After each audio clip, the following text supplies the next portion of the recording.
খানাখন্দে ভরা সড়ক, বৃষ্টিতে সৃষ্টি হয়েছে জলাবদ্ধতা। একদিকে যানবাহনের যাত্রীদের সহ্য করতে হচ্ছে প্রচণ্ড ঝাঁকুনি, অন্যদিকে সড়কের গর্ত আর কাদা মাটিতে চরম ভোগান্তি নিয়ে যাতায়াত করতে হচ্ছে পথচারীদের। দীর্ঘদিন সংস্কার না করায় বেহাল দশা ঝালকাঠি পৌরসভার সড়কগুলোর। বেশিরভাগেরই রয়েছে বড় বড় গর্ত, ড্রেন না থাকায় সামান্য বৃষ্টিতে তলিয়ে যায় সড়কগুলো। এমনকি এই পানিতে প্লাবিত হয় সড়ক সংলগ্ন বাসাবাড়িও। এতে চরম ভোগান্তিতে পৌরবাসী।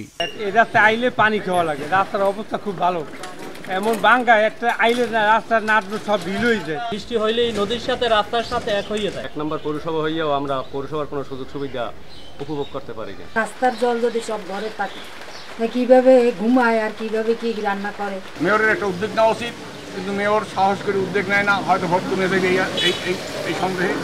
সংকট দীর্ঘদিনের হলেও এতদিনেও সমাধানের উদ্যোগ নেয়নি পৌর কর্তৃপক্ষ। অবশ্য চলতি বর্ষা মৌসুম শেষে সড়ক সংস্কার কাজ করার আশ্বাস সংশ্লিষ্ট কর্মকর্তার। এই সিজনটা গেলেই আমরা বর্ষার সিজনটা গেলেই আমরা কাজটা হয়তো সামনের মাসে আমরা আশা করি কাজ শুরু করতে। ডিসেম্বরের মধ্যেই একটা আমূল পরিবর্তন শহরে দেখা যাবে।